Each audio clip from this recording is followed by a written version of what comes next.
مصرع ہوا تھا تصویریں. کبھی مٹیں گی نہ اہل عزا کی تصویریں، یہ سب ہیں بنت نبی کی دعا کی تصویریں. او ہزار تیر تبرے کے میں ان پہ ماروں گا، ہزار تیر تبرے کے میں ان پہ ماروں گا. دکھائی دے گی جہاں حرملا کی تصویریں، دکھائی دے گی جہاں حرملا کی تصویریں. اور میرے نبی کے پسینے کی یہ فضیلت ہے، میرے نبی کے پسینے کی یہ فضیلت ہے. ایک بوند میں کل انبیاء کی تصویریں، ایک بوند میں کل انبیاء کی تصویریں. یہ بھی شعر خاص طور سے دیکھیے گا. یہ کام 12 اماموں نے کر دیا آسان، یہ کام 12 اماموں نے کر دیا آسان.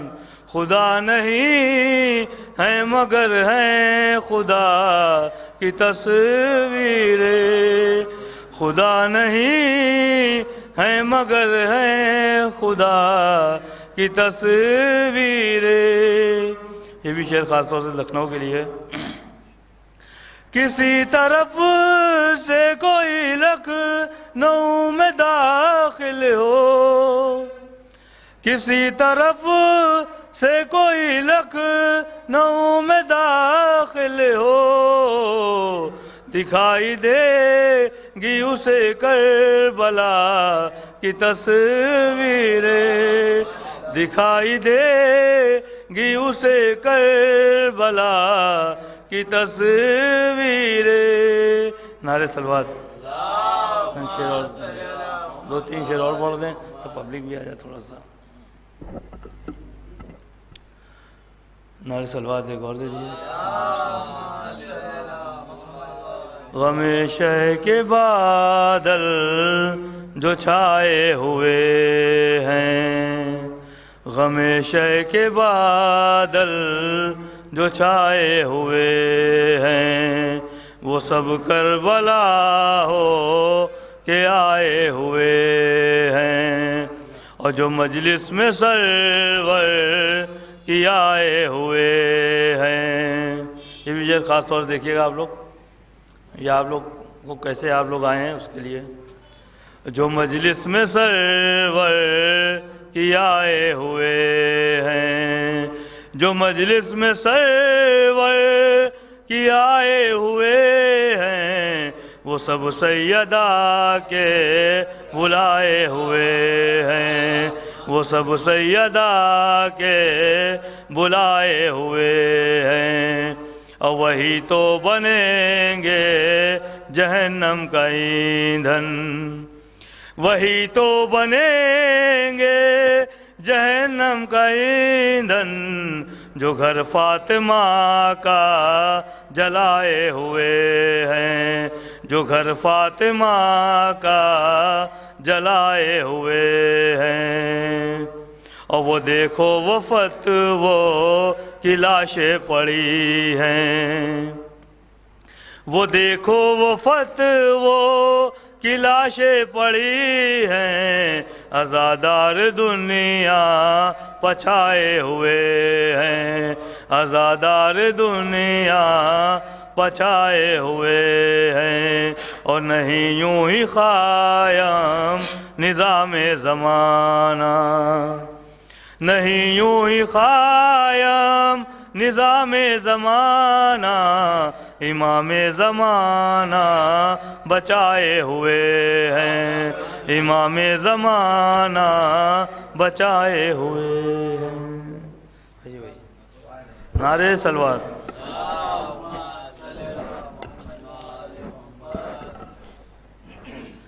اے باد صبا جا کے یہ امّو کو بتانا، پیاسی ہے سکینہ، اس چھوٹے سے سن میں یہ ستم میں نے اٹھائے، اللہ کسی کو نہ یتیم ایسا بنائے، خود اپنے لہو میں کوئی بچی نہ نہائے، میں تم کو بلاتی رہی تم بھی تو نہ آئے، میں بن گئی بادسر لعینوں کا نشانہ، پیاسی ہے سکینہ، پانی کی طلب مجھ کو کھلاتی رہی ٹھوکر، کہتا تھا لئی دوں گا میں فوجوں کو پلا کر، جب شمر لئی کر چکا سیرابی لشکر، دکھلا کے مجھے پھینک دیا پانی زمین پر، تب سمجھی میں کیا ہوتا ہے امید دلانا، پیاسی ہے سکینہ، ایک جام ہوا شام غریبا میں میسر، وہ کوزہ میں رکھ آئی تھی اصغر کی لحد پر، تھا مجھ سے بھی چھوٹا میرا بھیا میرا دلبر، شرمندہ میں ہو جاتی چچا پیاس بجھا کر، اب اپنی ہی ہاتھوں سے میری پیاس بجھانا، پیاسی ہے سکینہ، ایک راسی میں ہم سب کے گلے باندھ کے ادا کرتے ہوئے تشہیر چلے جانب کوفہ، اور اس پہ مصیبت یہ تھی قد چھوٹا تھا میرا، اٹھتی تھی جو پھوپھیاں تو گلا کھچتا تھا میرا، گردن کا میرے زخم چچا دیکھنے آنا، پیاسی ہے سکینہ، گھر لوٹ کے جاتے ہیں ہر ایک شام پرندے، قسمت میں لکھے ہیں میری زندہ کے اندھیرے، کب تک میں جیوں گی یوں ہی اشکوں کے سہارے، لگتا ہے کہ مر جاؤں گی اب دور وطن سے، ہوگا نہ میسر مجھے گھر لوٹ کے جانا، پیاسی ہے سکینہ، پیاسی ہے سکینہ۔ نعرہ حیدری کہ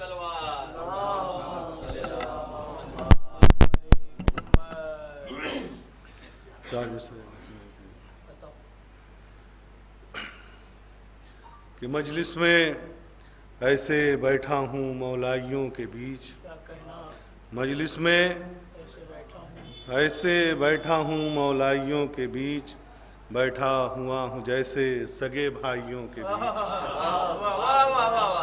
مجلس میں ایسا لگتا ہے مولائیوں کے بیچ، بیٹھا ہوا ہوں جیسے سگے بھائیوں کے بیچ، تو نام حسین پھیل گیا ہے زمانے میں، نام حسین پھیل گیا ہے زمانے میں، نام یزید پھنس گیا رسوائیوں کے بیچ، نام یزید پھنس گیا رسوائیوں کے بیچ۔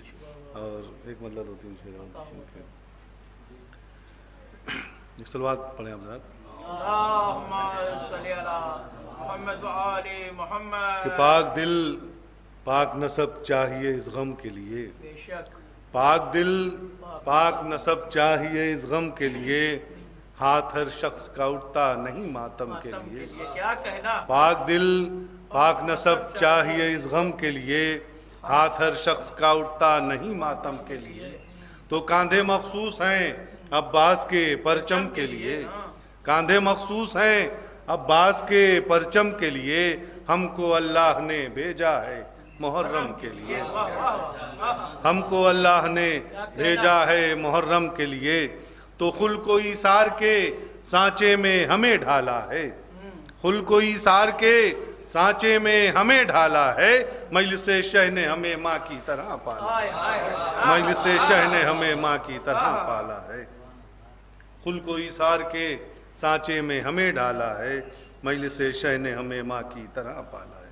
اور آخری ایک مطلب ہوتی شعر ہو جانا کہ علم سے اور علم کی ہوا سے جلنے لگے، علم سے اور علم کی ہوا سے جلنے لگے، جو بے وفا تھے وہ ذکر وفا سے جلنے لگے، کیا کہنا، علم سے اور علم کی ہوا سے جلنے لگے، بہت عمدہ، جو بے وفا تھے وہ ذکر وفا سے جلنے لگے، تو قدم قدم پہ انہیں مشکلوں نے گھیر لیا، قدم قدم پہ انہیں مشکلوں نے گھیر لیا، وہ بد نصیب جو مشکل کشا سے جلنے لگے، کہ وہ بد نصیب جو مشکل کشا سے جلنے لگے، تو کسی دوا سے انہیں فائدہ نہیں ہوگا، کسی دوا سے انہیں فائدہ نہیں ہوگا، مریض عقل جو خاک شفا سے جلنے لگے، مریض عقل جو خاک شفا سے جلنے لگے، تو علم کو چھوڑ کے میدان سے بھاگنے والے،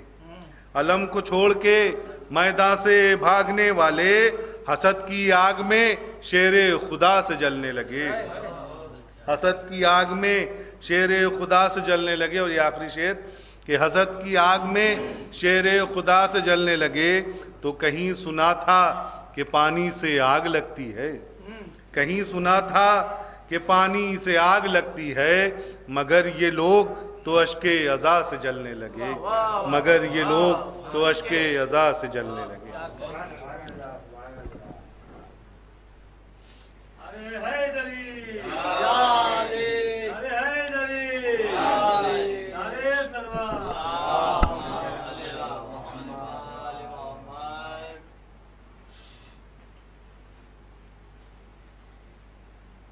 جو حضرات نیچے تشریف رکھتے ہیں ان سے گزارش ہے کہ وہ عزا خانے میں تشریف لائیں۔ حجت الاسلام والمسلمین علی جناب مولانا اعجاز مہدی خان صاحب آغا نجفی قبلہ تشریف لا چکے ہیں، جو اس مجلس کو خطاب فرمائیں گے۔ مومنین سے گزارش ہے کہ وہ اندر تشریف لائیں۔ بآواز بلند نعرہ صلوات۔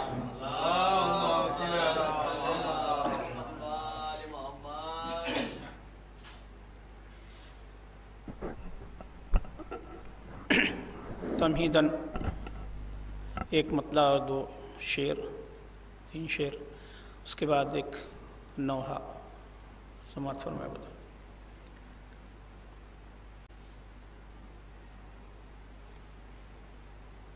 اس قدر سوکھے گلوں کا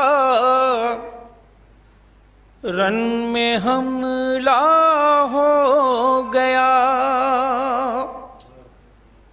دوسروں کی پیاس اور کلبرہ والوں کی پیاس میں فرق کیا ہے بطور خیال؟ اس قدر سوکھے گلوں کا رن میں حملہ ہو گیا، اس قدر سوکھے گلوں کا رن میں حملہ ہو گیا، خنجروں کو جان سے جانے کا خطرہ ہو گیا، خنجروں کو جان سے جانے کا خطرہ ہو گیا، اور لے کے تو چلو میں پانی ڈوب مر اے ہرملا، لے کے تو چلو میں پانی ڈوب مر اے ہرملا، ایک بچے سے سرے میدان رسوا ہو گیا، ایک بچے سے سرے میدان رسوا ہو گیا۔ اور آپ حضرات نے دیکھا ہوگا کہ علم مبارک جو یہاں موجود ہے، جب بھی ہمارا جلوس برآمد ہوتا ہے تو شبیہ علم مبارک ہمیشہ آگے آگے چلتا ہے، پیچھے پیچھے تعزیہ اور زری رہتی ہے۔ سماعت فرمائیں خاص طور سے، ایک بچے سے سرے میدان رسوا ہو گیا، اس لیے ہر تعزیے کے ساتھ رہتا ہے علم، اس لیے ہر تعزیے کے ساتھ رہتا ہے علم، یہ نہ کوئی کہہ سکے بھائی اکیلا رہ گیا، یہ نہ کوئی کہہ سکے بھائی اکیلا رہ گیا، سینکڑوں کو قتل کر کے رن میں بولے یہ حبیب، سینکڑوں کو قتل کر کے رن میں بولے یہ حبیب، کیا سمجھ رکھا ہے تم نے شیر بوڑھا ہو گیا، کیا سمجھ رکھا ہے تم نے شیر بوڑھا ہو گیا۔ درود پڑھیں محمد و آل محمد۔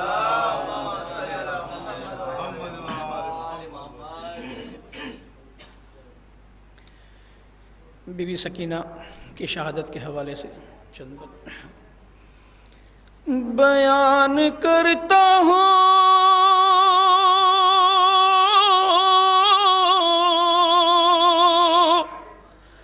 زندہ میں کیا قیامت تھی،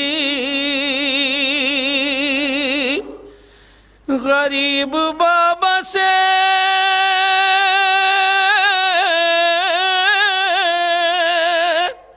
جس دم غریب بیٹی ملی، وہ اپنے بابا کے سر سے لپٹ کے رونے لگی، تڑپ کے لی جو سکینہ نے آخری ہچکی،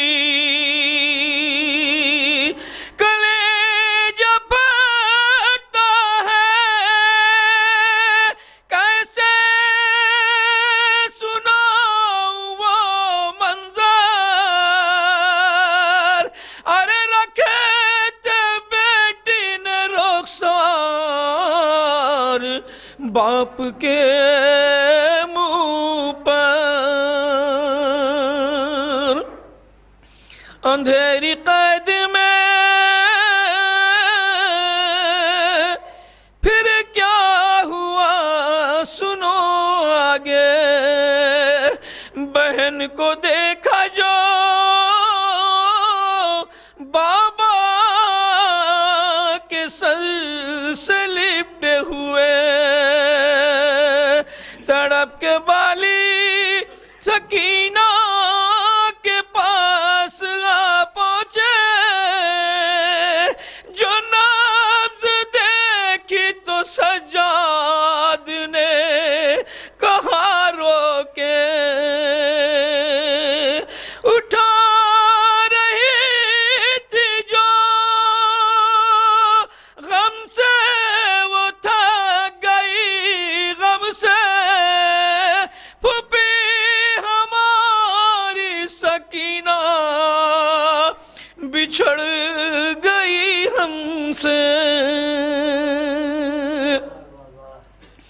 لرز رہا تھا وہ زندان آہو گریا سے، یہ بولے عابد مضطر غریب زہرا سے، چھوڑاؤں کیسے میں سر آپ کا سکینہ سے، ملی ہے کتنوں دنوں بعد اپنے بابا سے، بہت غریب ہوں یہ غم اٹھا نہ پاؤں گا، بہن کی گود سے میں سر چھوڑا نہ پاؤں گا، سر حسین چھوڑایا جو یا علی کہہ کر،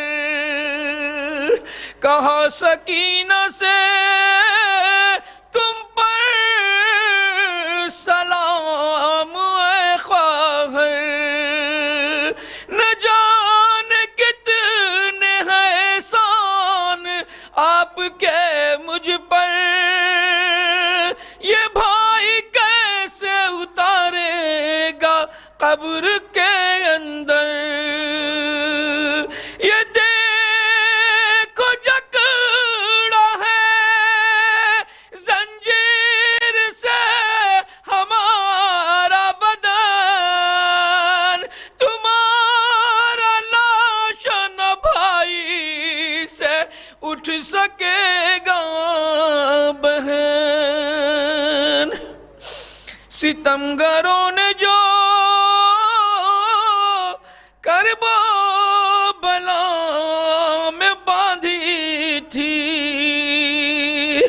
گلے سے ہو گئی پیوست ہائے وہ رسی، چھنی تھی بالیاں ہے کان آج بھی زخمی، ستم کی لہج نے مجھ پہ مر گئی پیاسی،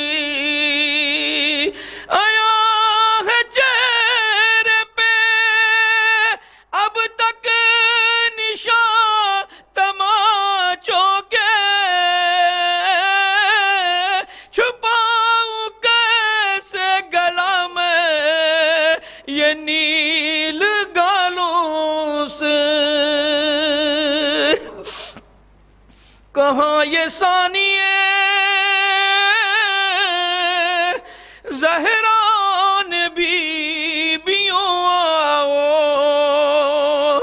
جنازہ بالی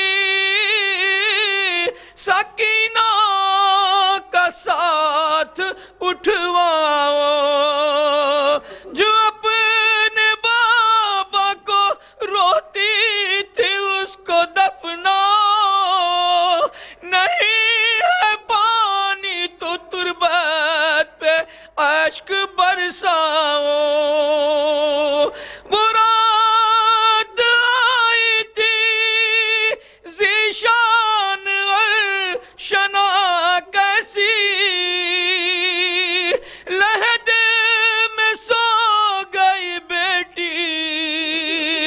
غریب زہرا کی بیان کرتا ہوں زندہ میں کیا قیامت تھی۔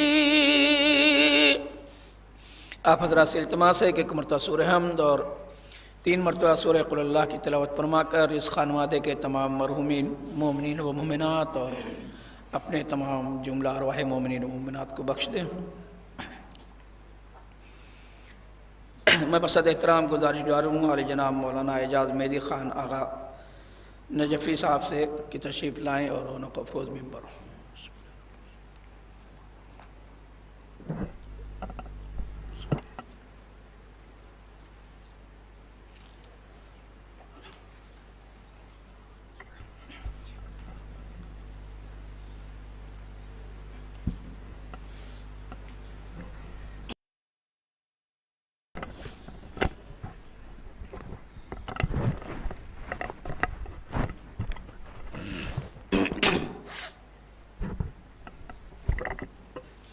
رحم اللہ من قرأ الفاتحہ۔ بسم اللہ الرحمن الرحیم صراط الذین انعمت علیہم غیر المغضوب علیہم ولا الضالین اللہم صل لا حول ولا قوة الا باللہ السمیع العلیم اعوذ باللہ من الشیطان الرجیم بسم اللہ الرحمن الرحیم الحمد للہ الذی ہدانا وما کننا لنهتدي لولا أن هدانا الله لقد جاءت رسل ربنا بالحق ثم الصلاة والسلام على النبي الأمي المكي المدني القرشي الهاشمي النبي المؤيد والرسول المسدد والمصطفى الأمجد والمحمود الأحمد أبي القاسم محمد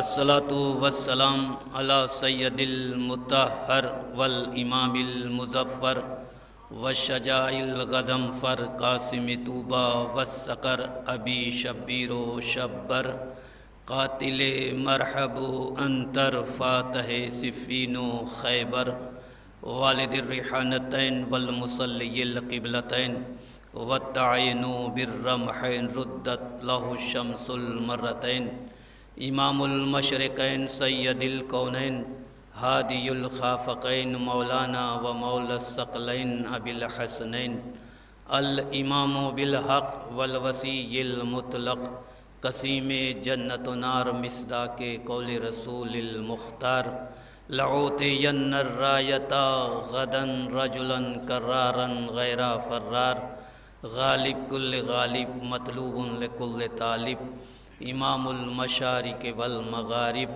حبہ فرض علی کل لازم و واجب مولانا علی بن ابی طالب اما بعد فقد قال اللہ سبحانہ تبارک و تعالی وقولہ الحق بسم اللہ الرحمن الرحیم وجعلناہم آئمة یہدون بامرنا وأوحینا الیہم فعل الخیرات واقام الصلاة وإیتاء الزکاة وکانوا لنا عابدین صلوات محمد وآل محمد۔ بزرگان محترم و برادران عزیز و موالیان خاندان رسالت و محبان سید الشہداء، ابھی شاعر اہل بیت نے جو شہزادی سکینہ سلام اللہ علیہ کے سلسلے میں کلام سنا ہے، اسے یقیناً ہر آنکھ نم ہو گئی، اور بی بی کی شہادت بھی ایسی ہے کہ غیر مسلم بھی اگر سنتا ہے یہ درد تو اس کی آنکھیں بھی نم ہو جاتی۔ اور عزیزو، یہ 2 مہینہ 8 دن مسلسل سید الشہداء کا غم منایا جاتا ہے۔ یہ واقعاً شیعوں کو وراثت میں ملا ہے، اور یہ فرش ازا کی عظمت اور بلندی ہر ایک نہیں سمجھ سکتا ہے، اس لیے کہ بارگاہ بڑی طیب و طاہر ہے، بڑی مقدس ہے۔ یہ وہ لوگ خوش نصیب ہوتے ہیں کہ جو فرش عزا پر بیٹھتے ہیں، اور جو نہیں بیٹھتے وہ بد نصیب ہوتے ہیں۔ اس لیے کہ جو بیٹھتے ہیں یہ ان کی مجبوری ہوتی ہے، اور جو نہیں بیٹھتے وہ ان کی مجبوری ہوتی ہے۔ اب میں زیادہ تفصیل میں نہیں جانا چاہتا ہوں کہ اب یہ جب فرش عزا اتنی عظیم ہے تو بچھانے والا بھی کیسا ہوگا اور اس کا مرتبہ کیا ہوگا۔ یہی وجہ ہے کہ آج شہر لکھنؤ میں ہر گھر میں 2 مہینے 8 دن میں ہر عزادار ایک مجلس ضرور کرتا ہے، اور یہ نہیں کہ کوئی اچانک وہ پروگرام بنائے اور مجلس کو کرے، نہیں، سال بھر انتظار کرتا ہے۔ اور اکثر گھروں میں میں سنتا رہتا ہوں کہ ان کے یہاں غلے رکھے جاتے ہیں جو سال بھر اس میں ڈالا جاتا ہے اس نام سے کہ آنے والے سال محرم میں مجلس عزا کرنا ہے۔ تو سوچئے کہ حسین کے چاہنے والے کیسے ہیں، ان کے ذہنوں میں ہر وقت امام حسین رہتے ہیں، اگر نہ رہتے تو پورے سال وہ انتظام اور اہتمام نہ کرتا۔ اور یہ فرش عزا کی عظمت ہم آپ آج کیا جانیں، بس آج تو جو پڑھتے ہیں وہ سناتے ہیں اور آپ سنتے ہیں۔ اس کی حقیقت تو آپ کو روز محشر معلوم ہوگی کہ فرش عزا پہ ہم جو بیٹھے تو اس کی جزا کیا ہے۔ تو جو میں نے پڑھا اس کے مطابق یہی ملا کہ روز محشر دنیا کی ہر مخلوق حیران اور پریشان ہوگی، لیکن حسین کا عزادار جیسے دنیا میں مجلس حسین میں بیٹھا ہوا رہتا ہے، ایسے ہی اپنے کو روز محشر اس میدان میں اپنے کو بیٹھا ہوا پائے گا۔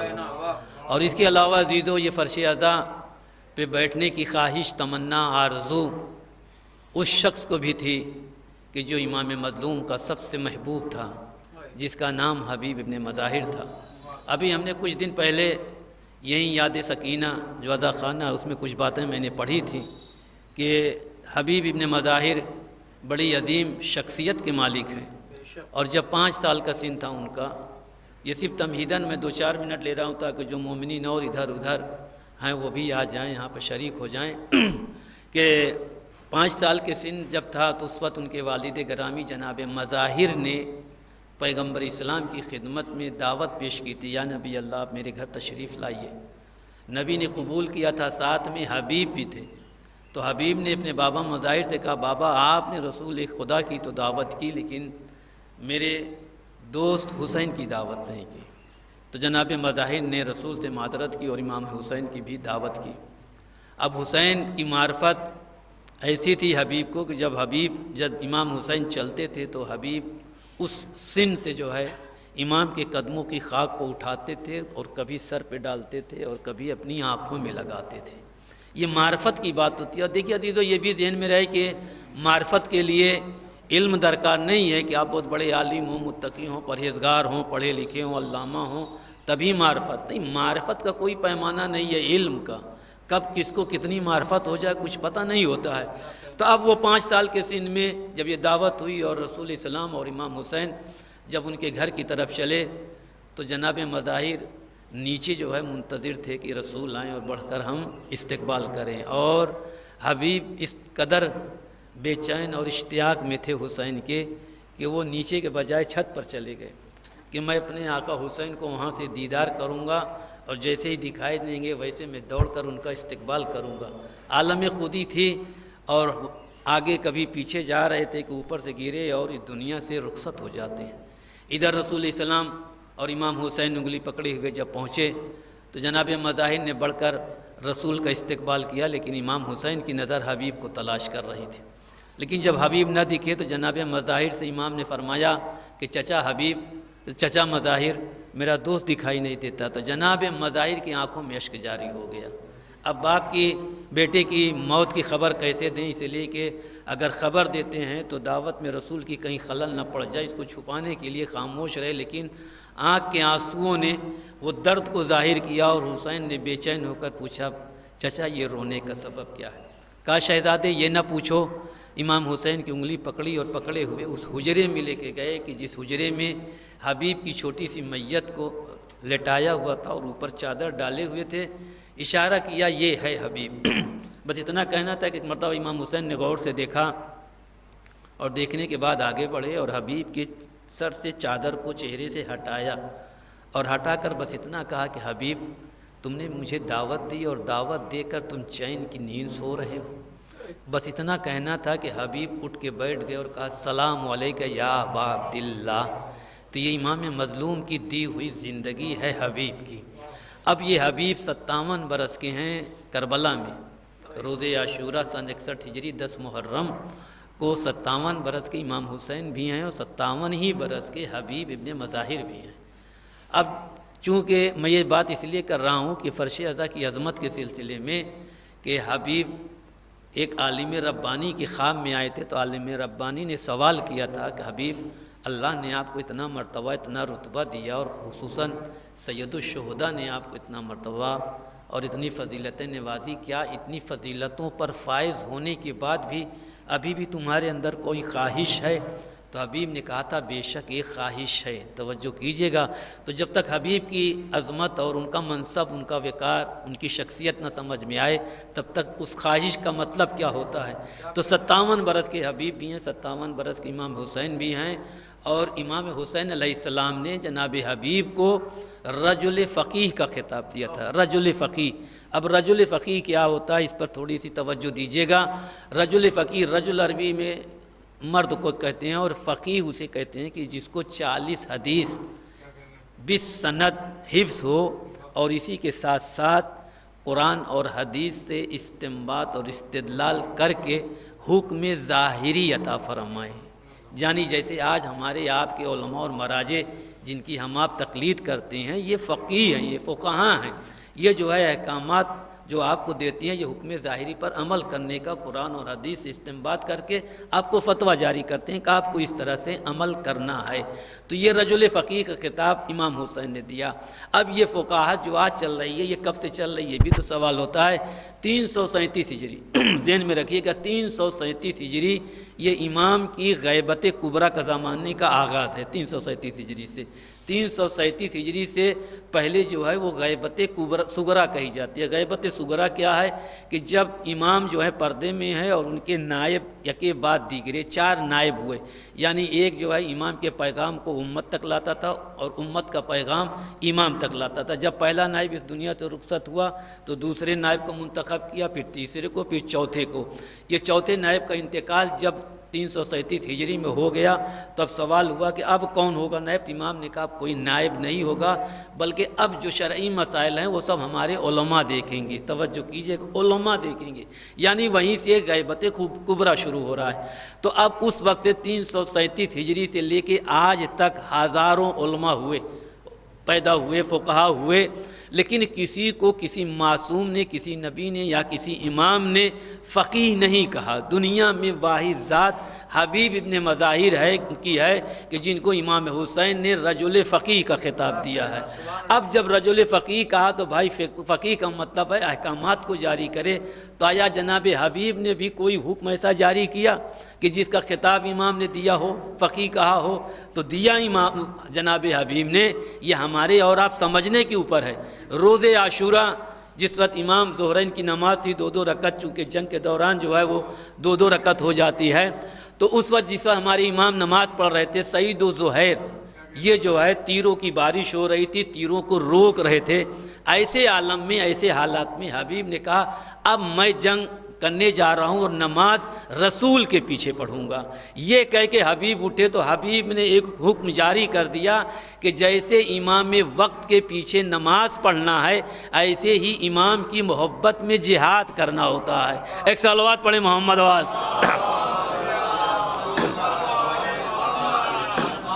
توجہ فرمانا ہے. تو اب حبیب گئے اور شہادت کے درجے پر فائز ہوئے. اس کے بعد عالم ربانی نے کہا صرف یہی فضیلت نہیں بلکہ اور فضیلت شہادت بھی امام حسین نے آپ کی اپنے ساتھ رکھی. یعنی روز عاشورہ 10 محرم کو آپ بھی شہید ہوئے، امام حسین بھی شہید ہوئے. اور امام نے آپ سے اتنی عقیدت رکھی اور اتنی محبت رکھی کہ آپ کو مرنے کے بعد بھی بالکل اپنے پہلو میں رکھا. خدا کرے کہ سب زیارت کرنے کے لیے جائیں، اور جب آپ زیارت کرنے جائیں گے اور امام کے قبر پر زیارت کرنے کے بعد اور دیکھیں گے تو امام کی قبر سے، امام کی زری سے حبیب کی زری کا فاصلہ زیادہ سے زیادہ 4 سے 5 گز کا فاصلہ ہے۔ یہ بس اتنا فاصلہ، اتنا قریب رکھا حبیب کو امام حسین نے۔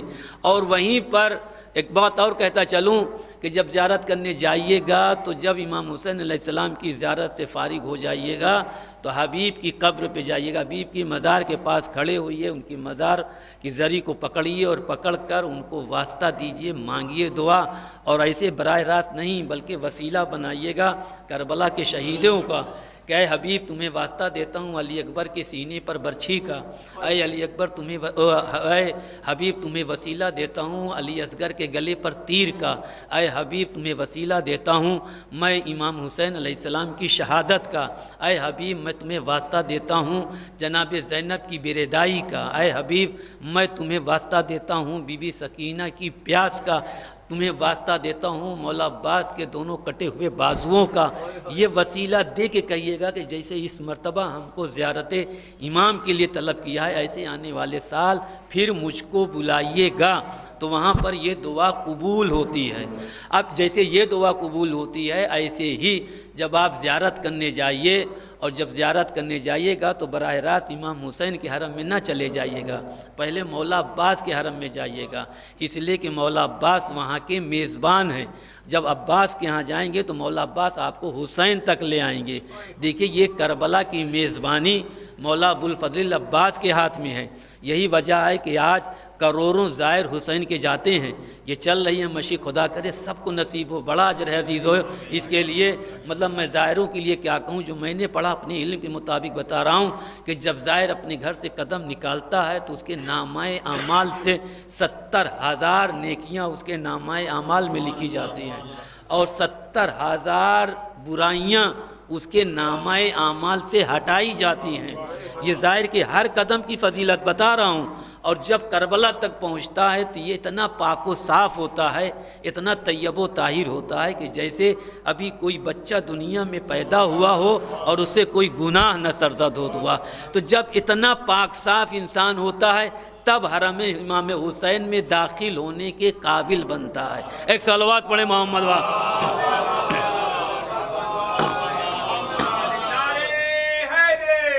یا علی۔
کو تم تحریر کرو، ان کی فہرست کو بناؤ اور وہ نام سب وہ فہرست میرے سامنے پیش کرو۔ یعنی صبح شام 2 وقت حبیب ابن مظاہر امام کی خدمت میں جو زائر جاتا ہے اس کے نام کی فہرست بناتے ہیں اور امام حسین علیہ السلام کی خدمت میں پیش کرتے ہیں۔ آج سے تقریباً 450-500 سال پہلے کا واقعہ ہے کہ ہمارے ہندوستان کا ایک زائر گیا تھا، اور جب امام حسین کے سامنے حبیب نے وہ فہرست رکھی تو امام مظلوم کربلا نے کہا حبیب تم نے ایک نام چھوڑ دیا، ایک نام چھوڑ دیا ہے۔ حبیب حیران ہو گئے، مولا جو بھی حرم میں آیا کسی کا نام نہیں چھوٹا مجھ سے۔ کہا اے حبیب وہ غیر مسلم تھا، اس نے جو ہے حرم کے اندر قدم نہیں رکھا نجاست کی وجہ سے، اس کا نام تم نے چھوڑ دیا۔ اب یہ کون ہے؟ جب ابھی میں 2016 میں بنگلور پڑھ رہا تھا، وہاں پر جب یہ میں نے واقعہ پڑھا تھا، یہ نہیں کہ کوئی میں نئی چیز پڑھ رہا ہوں، پرانی بات ہے، میں نے اس وقت بھی پڑھا تھا لیکن اتنی تفصیل سے نہیں پڑھا تھا۔ جب میں نے اس ہندو کا واقعہ پڑھا تو وہاں پر ایک صاحب ہیں جنہوں نے پی ایچ ڈی اور ایم فل کیا ہے، انہوں نے پورا اس کا ڈاٹا نکالا، پورا نکال کے دیا۔ وہ چونکہ غیر مسلم شعرا، ہندو شعرا پر جو ہے پی ایچ ڈی اور وہ کر رہے تھے، وہ حول کنڈا کا رہنے والا ہے، وہ شاعر، اس کا نام لالا رام ہے، اس کا تخلص جو ہے وہ بشیر ہے۔ تو انہوں نے پوری ڈیٹیل اس کی دی، تفصیل دی، اس میں انہوں نے مجھ کو 30-35 مرثیہ بھی دیا، جبکہ اس نے 300-400 مرثیہ کہے ہیں۔ اور مرثیے جو میرے پاس ہیں اس کے ہر مرثیے کے آخری بند میں اس شاعر کی دعا ہے کہ میرے آقا، اے میرے سید و سردار، مجھے کربلا بلا لو، لیکن جب بلانا مولا تو واپس نہ کرنا۔ یہ اس کے ہر بند میں ملا۔ تو اب جب وہ گیا تھا تو اس کا نام نہیں لکھا گیا، تو امام حسین نے کہا کہ نہیں، وہ آیا نہیں۔ اب یہ وہ شخص تھا کہ جب گیا تو امام کی دہلیز پر بیٹھا رہتا تھا صبح سے لے کے شام تک۔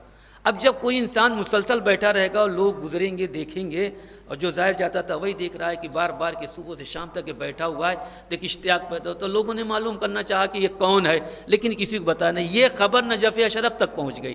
وہاں پر علماء مہاراجے نے ایک علماء کا وفد گروہ بھیجا کہ جاؤ اس سے معلوم کرے کہ وہ ہے کون، لیکن وہ گروہ بھی آیا، معلوم کیا، لیکن اس نے معقول جواب نہیں دیا۔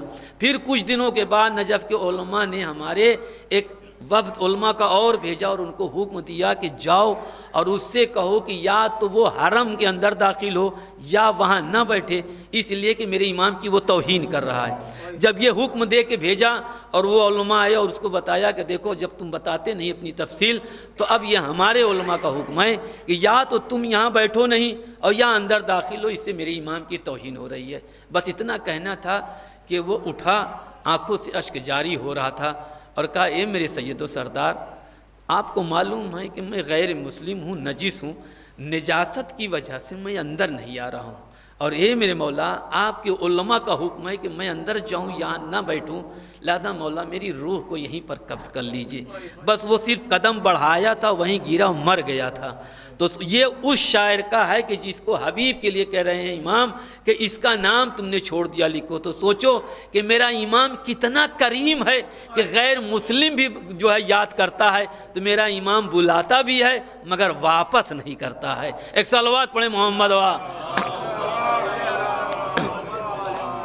تو اتنا مرتبہ، اتنی فضیلت جناب حبیب کی، تو وہ کہتا ہے، عالم ربانی کہتے ہیں کہ اتنی فضیلت، تو حبیب نے کہا بے شک تو نے جو کہا سب سچ کہا کہ میں بچپن کا دوست ہوں، اپنے مولا کے قدموں کی خاک اٹھاتا تھا، شاید مجھے زندگی بھی میرے مولا نے عطا فرمائی، اور اسی کے ساتھ ساتھ رجل فقیہ کا خطاب بھی میرے مولا نے مجھے دیا، شہادت بھی اپنے ساتھ رکھی اور مرنے کے بعد بھی اپنے پہلو میں رکھا، فہرست بنانے کی بھی ذمہ داری دی، ساری فضیلتیں دے دی اور بڑی فضیلتوں کا میں مالک ہوں۔ لیکن اے عالم، بس میری ایک تمنا ہے کہ میرا آقا حسین مجھے ایک مرتبہ اور زندگی دے دے تاکہ میں فرش ادا پر بیٹھ کر اپنے مولا پر رو کے حسین کے عزاداروں میں شامل ہو جاؤں۔ ایک صلوات پڑھیں محمد اس لیے کہ جو مرتبہ عزاداروں کا وہ فضیلت ہمارے پاس نہیں ہے۔ یہ ہیں عزادار۔ عزادار وہ ہوگا کہ جب روز محشر پہنچے گا، مولا کائنات فرماتے ہیں حسین کا عزادار ایسا ہوگا، ایسا ہوگا۔ اور چھٹے امام کی بھی روایت ہے یہاں پر، اور اس کے علاوہ 8ویں امام کی بھی روایت ہے کہ جب حسین میرے جد کا عزادار روز محشر پہنچے گا تو انبیاء میں بحث چھڑے گی۔ انبیاء ایک دوسرے سے کہیں گے کہ کیا یہ ملائکہ میں سے ہیں، اور ملائکہ آپس میں بحث کریں گے کہ کیا یہ انبیاء میں سے ہیں۔ توجہ فرما رہے ہیں، یہ ہے حسین کا عزادار کہ انبیاء کہہ رہے ہیں کہ کیا یہ ملائکہ میں سے ہیں، اس لیے کہ ہم میں سے نہیں ہیں۔ ملائکہ کہیں گے ہم میں سے نہیں ہیں، تو کیا انبیاء میں سے ہیں؟ تو اس وقت آواز قدرت آئے گی کہ کیوں بحث کرتے ہو، خود انہی سے پوچھتے کیوں نہیں یہ کون ہیں؟ تو جب انبیاء اور ملائکہ پوچھیں گے حسین کے عزاداروں سے کہ تم کون ہو کہ تم فضیلت میں ہم سے زیادہ بڑے ہوئے ہو، تو ہر حسین کا عزادار فخر سے کہے گا کہ ہم حسین کے عزادار ہیں۔ ایک صلوات پڑھیں محمد اس سے بلند صلوات پڑھیں محمد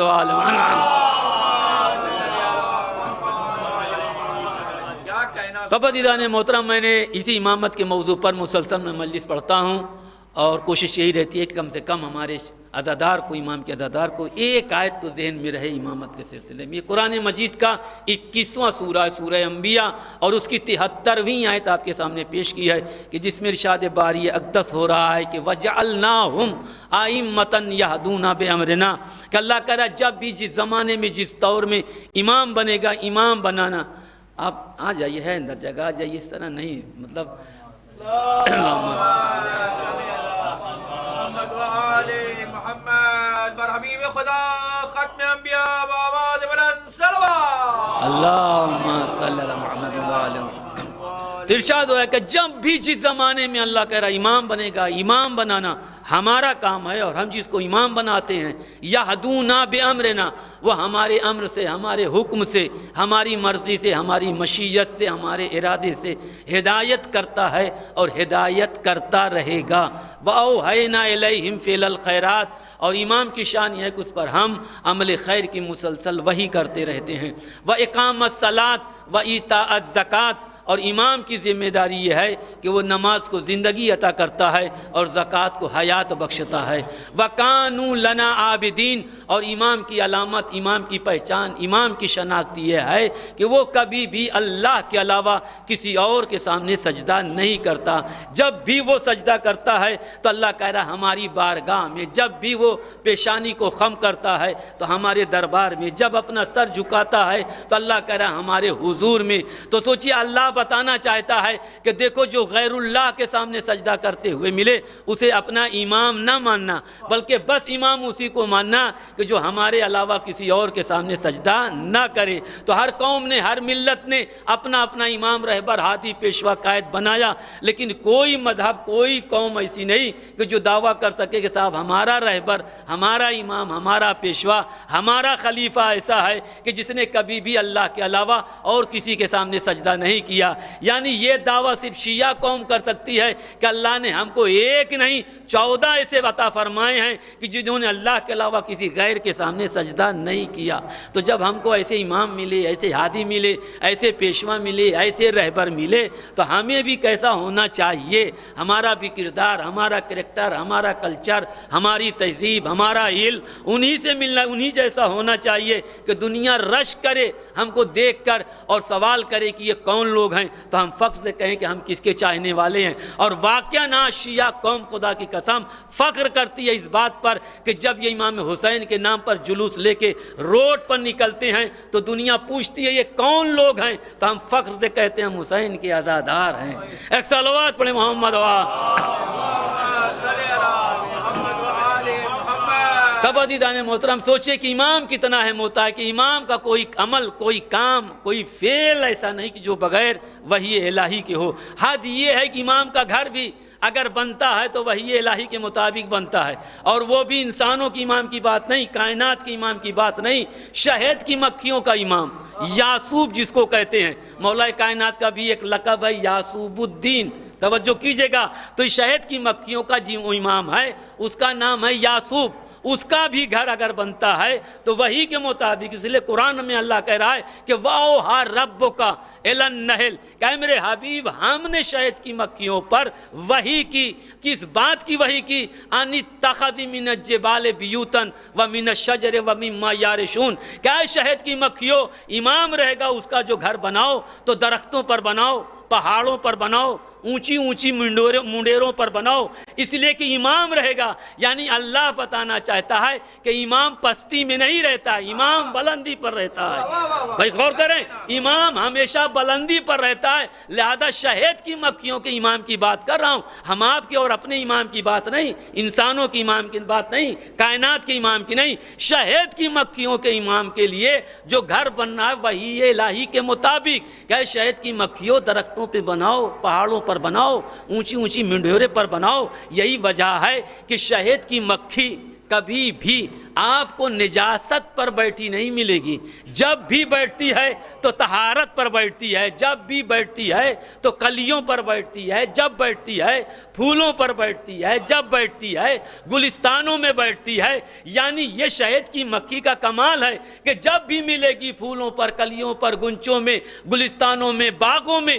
لیکن جو آوارہ مکھیاں ہوتی ہیں یہ آپ کو ہر جگہ ملیں گی. بھائی غور کیجئے گا بھائی, یہ آوارہ مکھیاں جہاں جتنی نجاست ہوگی وہاں یہ ملیں گی. نالی پہ ملیں گی, ناپدان پہ ملیں گی, کوڑے دان پر ملیں گی, غلاظت پر ملیں گی, نجاست پر ملیں گی. یعنی یہ آوارہ مکھیاں ہیں کہ جہاں جتنی نجاست وہاں ملیں گی. تو سوچو کہ یہ نجاست پر کیوں بیٹھتی ہیں, وہ طہارت پر کیوں بیٹھتا ہے؟ اس لیے کہ جہاں امام نہیں ہوتا وہاں تصور طہارت. ایک صلوات پڑھیں محمد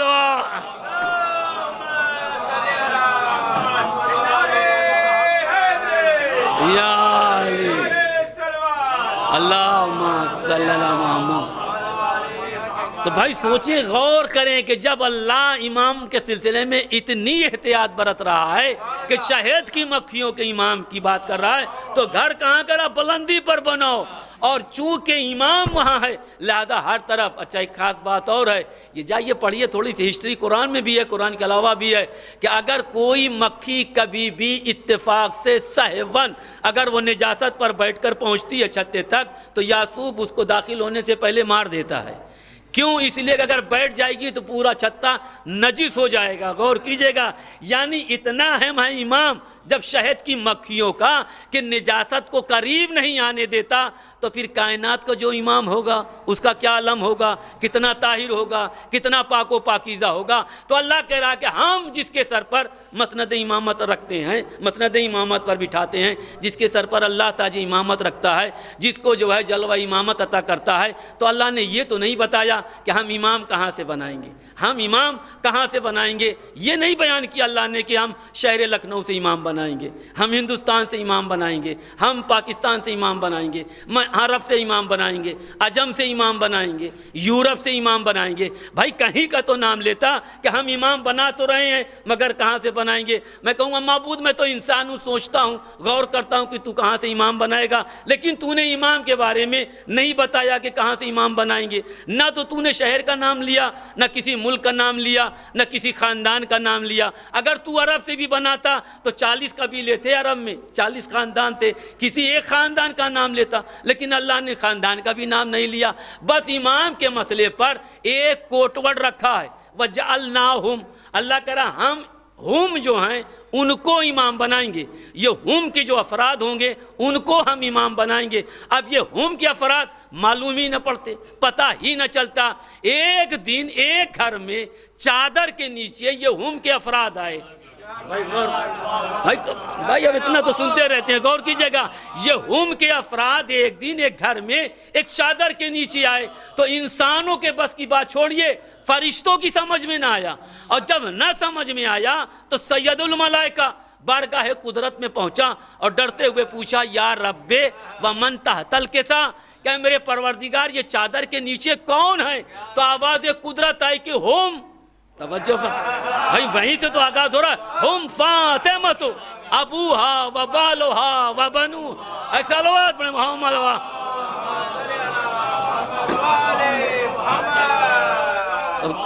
بھائی توجہ فرمانے کے, ہم فاطمہ تو ابوہا و بالوہا و بنوہا.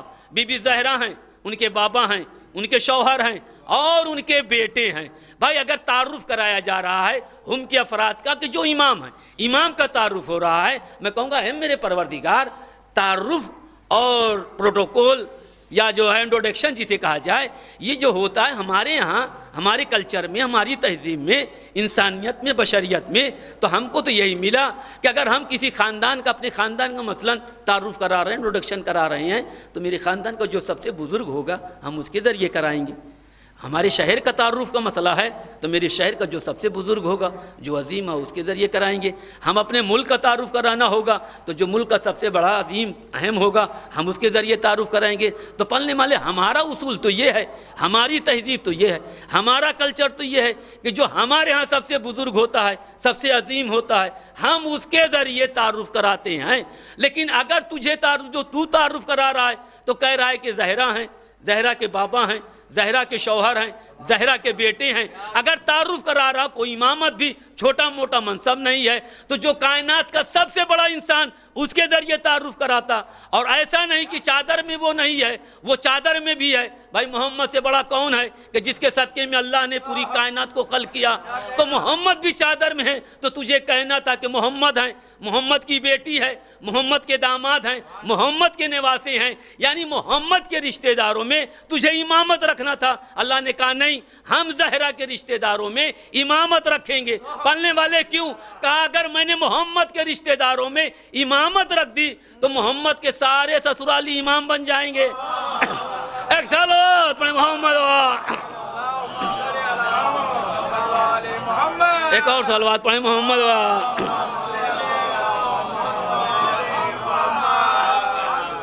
تو دیکھیے امام ہر عنوان سے امام ہوتا ہے۔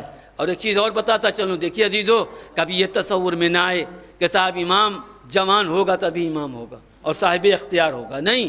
امام کا اگر بچپنا ہے تب بھی وہی اختیار، جوانی ہے تب بھی وہی اختیار، بڑھاپا ہے تب بھی وہی اختیار، پیدا نہیں ہوئے ہیں تب بھی وہی اختیار، شہادت کے بعد بھی وہی اختیار۔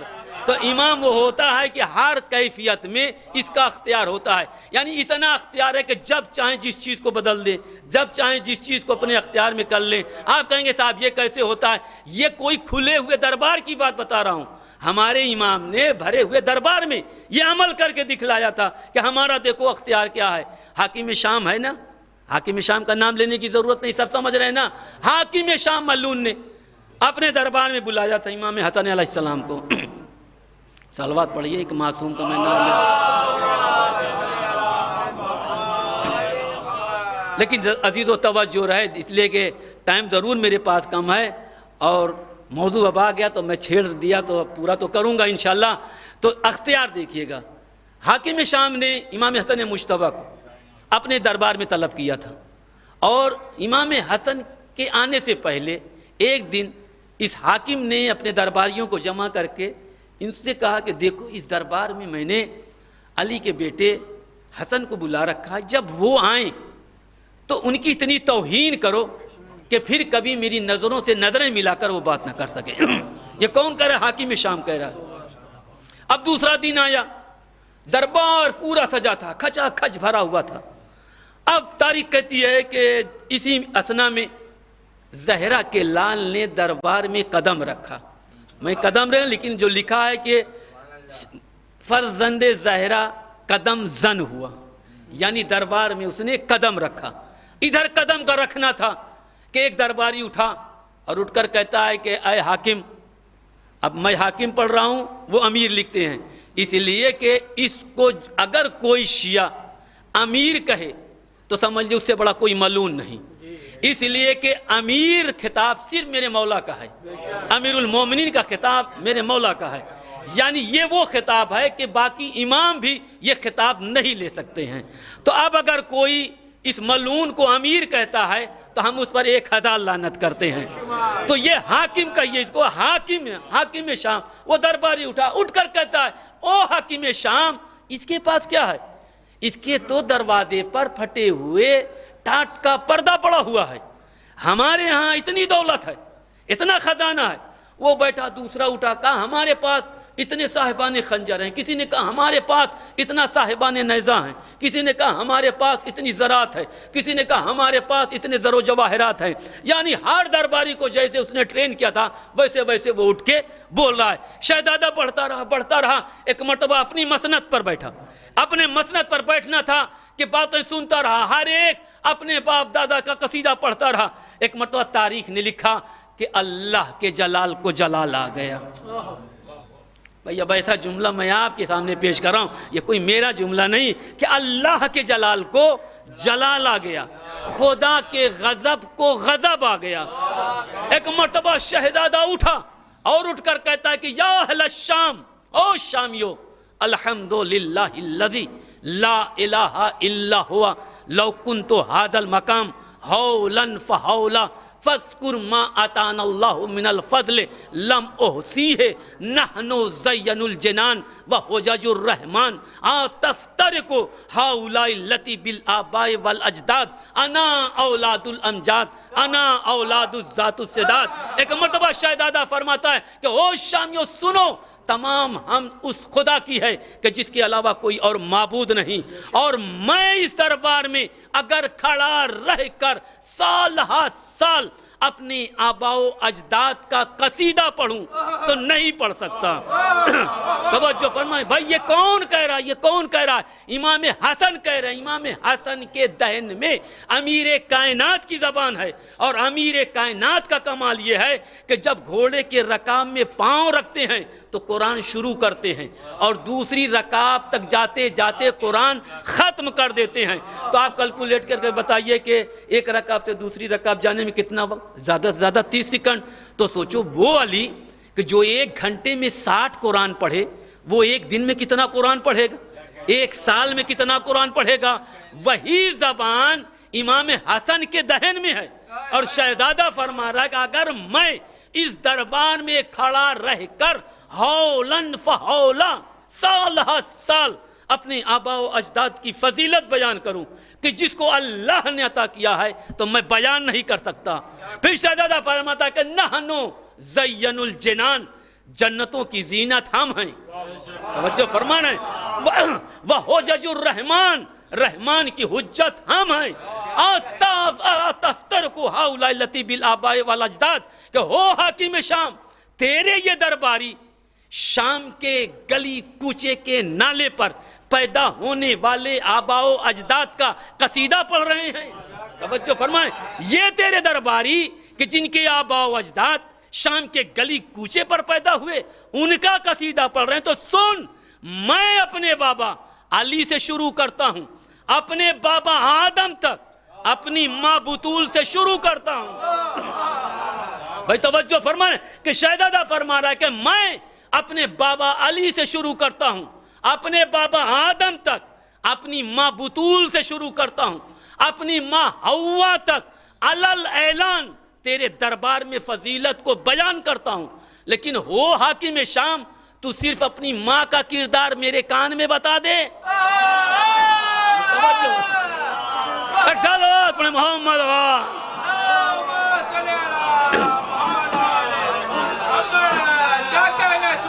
توجہ فرما رہے ہیں کہ تو صرف اپنی ماں کا کردار میرے کان میں بتا دے۔ اور سن حاکم شام، جب تو پیدا ہوا تو جس چادر میں تیری ماں نے تجھے لپیٹا، دیکھیے میں تاریخ کا جملہ سنا رہا ہوں کہ جب تو پیدا ہوا تو تیری ماں نے جس چادر میں تجھے لپیٹا، وہ چادر تیری ماں کی تیری خالہ بھی اوڑھنا پسند نہیں کرے گی۔ اور جب میں پیدا ہوا تو جس چادر میں میری ماں نے مجھے لپیٹا، وہ میری ماں کی چادر قرآن کا غلاف بنتی ہے۔ ایک صلوات پڑھیں محمد وال۔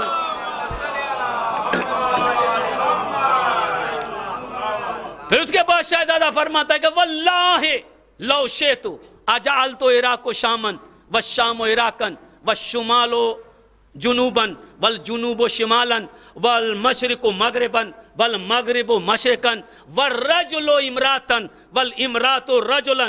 شہزادہ فرماتا ہے کہ خدا کی قسم، اگر میں چاہوں تو، میرے چاہنے پر ہے، یہ امام اپنا اقتدار بتا رہے ہیں، اگر میں چاہوں تو مشرق کو مغرب کر دوں، شمال کو جنوب بنا دوں، عراق کو شام بنا دوں، شام کو عراق بنا دوں، اگر میں چاہوں تو مرد کو عورت بنا دوں، غور فرمائیں، مرد کو عورت بنا دوں، عورت کو مرد بنا دوں۔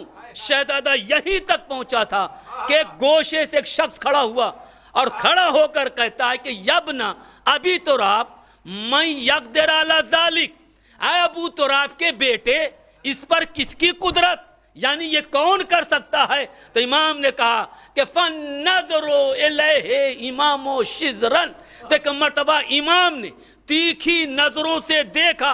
بھائی تیکھی نظر تو سمجھ رہے ہیں نا، تیکھی نظروں سے اس کو دیکھا اور دیکھ کر قالا اما تستحین ان تقضی بین الرجال، کہ مردوں کے درمیان بیٹھتے ہوئے تجھے شرم نہیں آئی؟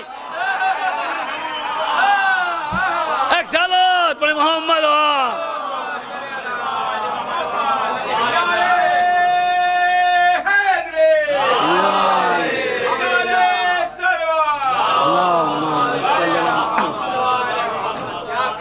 توجہ فرمان ہے کہ مردوں کے درمیان بیٹھتے ہوئے تجھے شرم نہیں آئی. بس اتنا کہنا تھا کہ اس کا ہیولہ بدلا، اور جب ہیولہ بدلا تو وہ بھاگی. اب بھاگا نہیں، توجہ کی بھائی توجہ، اب بھاگی. اور جب بھاگی تو امام نے کہا بھاگتی کہاں ہے؟ پوری سزا تو سنی. اور مڑ کر دیکھا تو امام نے کہا وہ جو تیرے گھر میں ہے اس کو ہم نے تیرے لیے مرد بنا دیا. توجہ فرما رہے ہیں، ہم نے مرد بنا دیا. اب جب یہ حالات حاکم نے دیکھی تو حاکم کے چہرے پر بھی غصہ آ گیا. اب جو غصہ آیا تو غصے میں اس نے کہا، اب دیکھیں غصہ کس بات کا تھا. وہ سمجھ رہا تھا کہ شہر ہمارا. ایک مرتبہ شہزادے نے کہا کہ سن، دیمک سے کھائی ہوئی لکڑی کے تختے پر بیٹھ کر تو اپنے کو حاکم سمجھتا ہے؟ سمجھ بنا ہے کہ دیمک سے کھائی ہوئی لکڑی کے تختے ہے.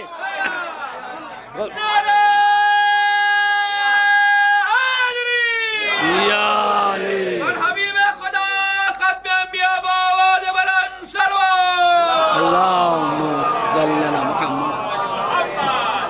توجہ فرمائیں، آخری فکرہ شہزادہ کا کہ انشیتا کل کثیری. اب اس پر توجہ ہوتی ہے، پورے خطبے کا امام کے جز تو یہی ہے. اب یہ سیری کیا ہے؟ تو بھائی آپ جانیں، آپ کا عقیدہ جانیں، آپ کا ایمان جانیں، لیکن خدا کی قسم اگر میں دربار میں اس وقت ہوتا تک مرتبہ زہرا کے لال کے قدموں کو پکڑتا اور پکڑ کر کہتا اے میرے مولا ایک مرتبہ کہہ دیجئے بعد میں بدل دیجئے گا. ایک سالات پڑھے محمد. حسن یہ ہمارا مقصد پیدا ہونے کا اپنے امام پر رونا، اس لیے کہ جب تک مجلسوں میں دو قطرے آنسو نہ بہیں ماحصل مجلس نہیں ہوتا. لیکن مجلس میں آپ تعریف نہ کیجئے، لیکن جب امام کی مظلومیت بیان ہو خدا کی قسم تو اگر آنسو بھی نہ نکلے تو عزیزو کوشش کیا کیجئے نکلیں، اور اسی مجلس میں بیٹھ کر اللہ سے دعا کیا کیجئے پالنے والے مجھے حسین کی معرفت عطا کر دے تاکہ میں اپنے مظلوم پر آنسو بہا لوں. اس لیے کہ کائنات میں اتنا مظلوم کوئی نہیں ہوا.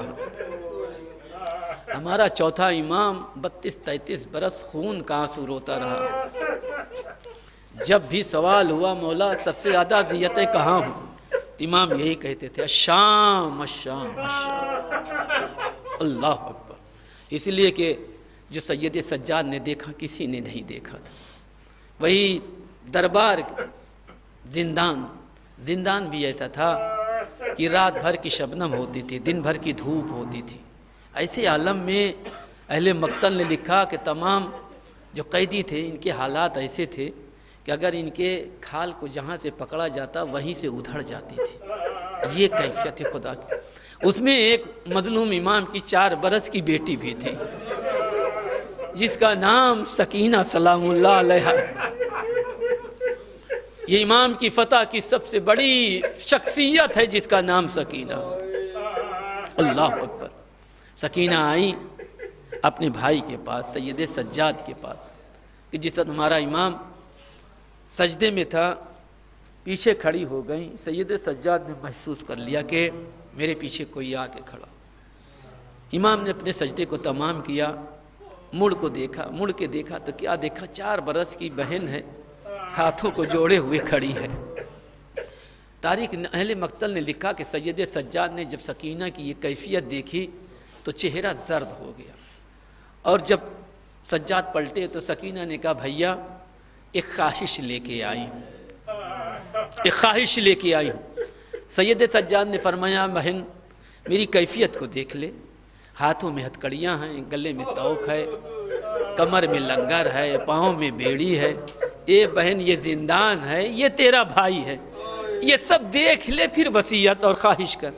کہا بھیا یہ بتاؤ کہ پیاس کی کتنی قسمیں ہیں؟ اب قسمیں نہیں پڑھوں گا، بس سکینہ نے اتنا کہا بھیا پیاس کا عالم یہ ہے کہ اب ہڈیاں ٹوٹنے لگی ہیں، چٹکنے لگی ہیں، ٹوٹنے لگی ہیں۔ اے بھیا جب اس دنیا سے جاؤں تو مجھے ایسی جگہ دفن کرنا کہ جہاں کی زمین نم ہو۔ اللہ اکبر، نم زمین پہ مجھے دفن کر دینا، یہ وصیت تھی جناب سکینہ کی۔ سوچو عزادارو، یہ وہ سکینہ ہے کہ آخری وقت میں کیا کیا ابھی سنیے گا عزیزو۔ جب رات آئی، آدھی رات گزر چکی تھی، عالم یہ تھا کہ تمام بیویاں مٹی کے ڈھیلے کو اپنا اپنا تکیہ بنائے زندان میں لیٹی ہوئی تھی۔ آدھی رات گزری، سکینہ کے خام میں امام حسین آئے اور کہا بیٹی سکینہ تجھے میں لینے آیا ہوں۔ بس اتنا کہنا تھا، سکینہ اٹھ کے بیٹھی، دائیں بائیں دیکھا کہ میرا بابا آیا تھا کہاں چلا گیا۔ سکینہ نے رونا شروع کیا، بابا ابھی تو مجھے کہتے لینے آئے، کہاں چلے گئے؟ بس جب سکینہ کے رونے کی آواز بلند ہوئی، شہزادی زینب گھبرا کے اٹھی، سکینہ کو گلے لیا، لگایا، تمام بیویاں بیدار ہوئی، سکینہ کو چاروں طرف سے حصار کیا۔ سکینہ نے کہا پھوپھی اماں ابھی میرا بابا آیا تھا، وہ کہہ رہا تھا سکینہ تمہیں لینے آیا ہوں۔ بس عزادارو اتنا سننا تھا کہ زینب عالمہ غیر معلمہ تھی، سمجھ گئی کہ اب سکینہ ہمارے درمیان زیادہ دیر تک رہنے والی نہیں ہے۔ ایک مرتبہ زندان میں رونے کی آواز بلند ہوئی تھی، جب یہ آواز دربار تک پہنچی تو یزید ملعون نے پوچھا کہ بلند رونے کا سبب کیا ہے؟ تو کسی ملعون نے کہا حسین کی بیٹی نے اپنے بابا حسین کو خام میں دیکھا ہے۔ بس یہ کہنا تھا کہ اس ملعون نے ایک تشت میں سر امام مظلوم کربلا کو زندان میں بھیجا۔ ادھر زندان میں تشت پہنچا، سکینہ کے سامنے رکھا گیا۔ اب جو سکینہ نے رومال کو اٹھایا تو کیا دیکھا کہ بابا کا سر رکھا ہوا ہے۔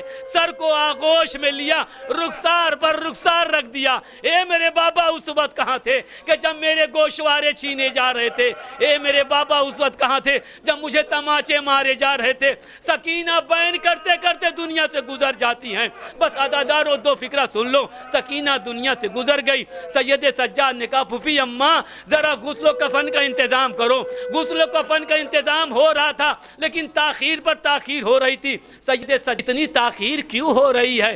کہا اے میرے لال تیری بہن کا کرتا اترتا نہیں ہے، اس لیے کہ زخموں سے تیرے بہن کا کرتا جسموں سے چپکا ہوا ہے۔ اتنا کہنا تھا، سید سجاد تڑپ کے کہتے اے پھوپھی اماں میری بہن کو اب غسل و کفن کی ضرورت نہیں ہے، بس ایک کپڑے میں لپیٹ کر میرے ہاتھوں پہ میت کو دے دو۔ جناب زینب نے لپیٹا، لیے ہوئے میت کو بڑھی۔ سید سجاد نے کہا اے پھوپھی اماں میرے بندے ہاتھوں پہ میری بہن کی میت کو رکھ دو۔ ایک مرتبہ زینب نے میت کو رکھا۔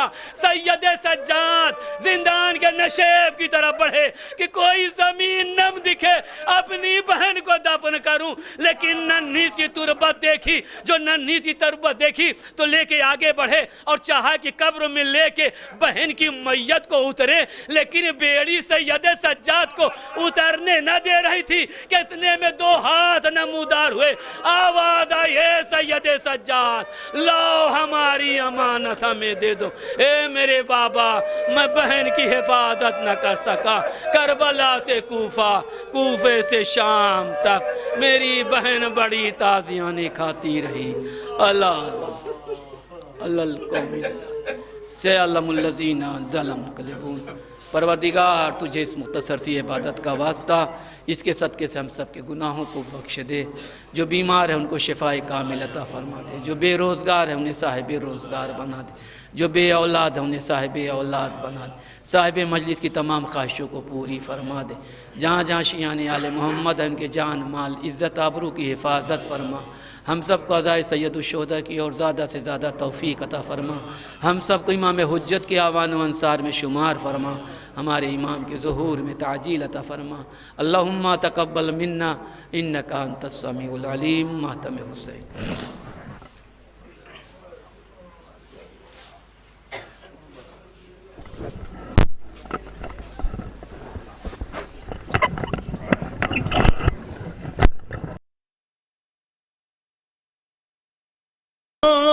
کی لکھتا ہوں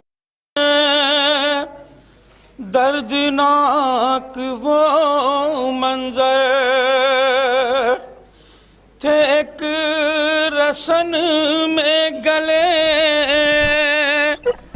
12 اور برہنہ سر، جب آئی شام کے دربار میں بریدہ جگر،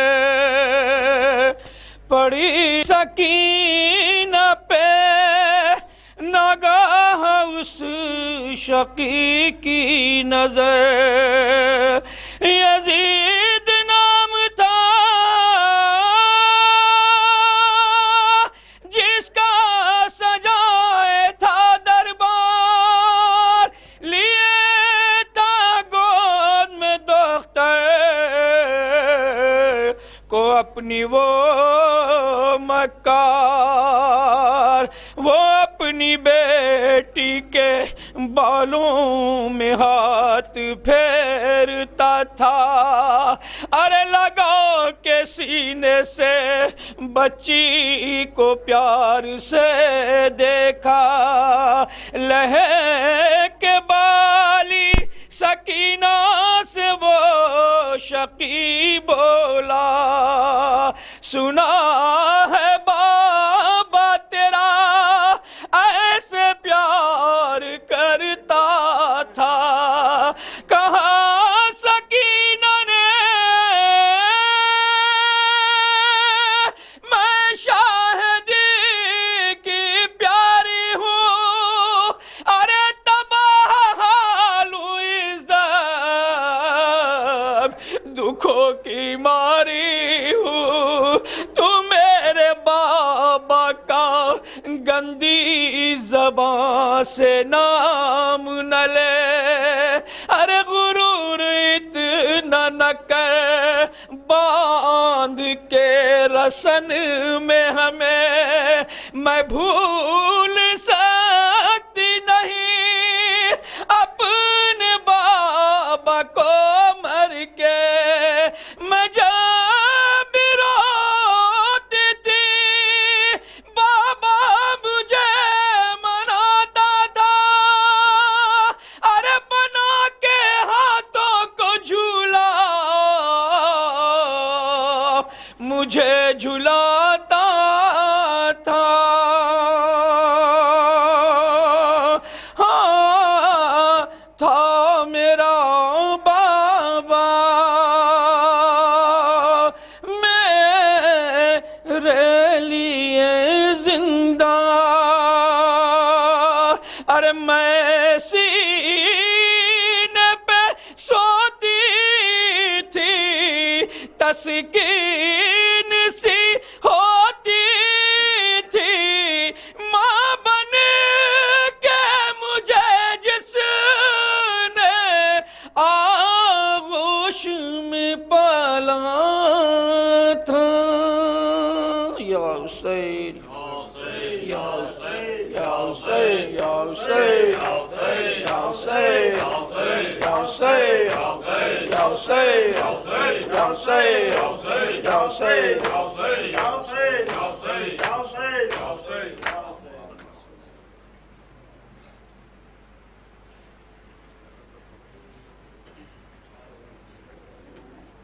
ابھی انجمن آئے گی۔